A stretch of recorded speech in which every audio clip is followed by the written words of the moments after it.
I'm a barrister and I specialise in commercial law, so I can't say hand on heart that I apply the subject matter of geography on a daily basis. But I do a lot of contractual interpretation. I try to work out objectively what a contract would mean to a reasonable person reading it. And I think to do that well, you need to understand the commercial context in which the contract was completed and the industry to which it applies. And quite a few of the contracts that I look at arise in the energy industry, so oil and gas, or more increasingly renewable energy. And compared to my colleagues, I think I have a much better basic understanding of both of those areas, or at least I find it easier to understand how oil is extracted and how you generate power from wind turbines than someone who's come from, say, a classics degree or a history degree. And that's a huge advantage because I do a lot of energy work. Aside from that, I probably couldn't pinpoint anything specific from my degree that has transferred into my day-to-day practice. But I think how we were taught has definitely informed my thinking now.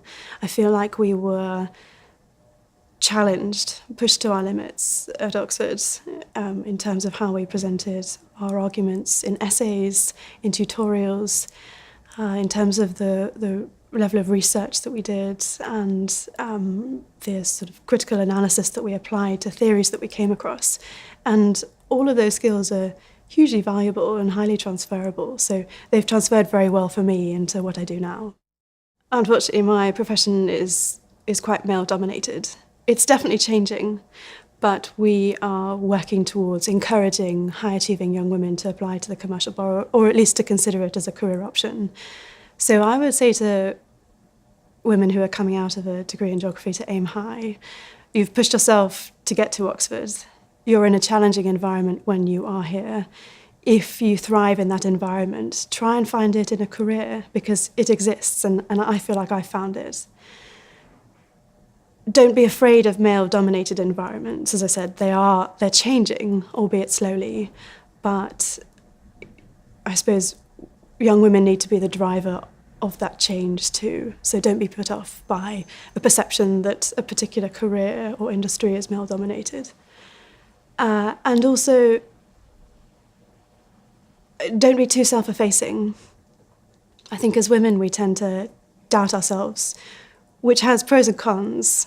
I think that the doubting yourself often means that the work product is of a higher quality because you've considered all possible angles.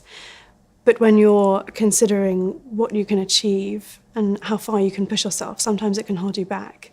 So I think I would say to any woman, have some self-belief, have some confidence, and see where it gets you.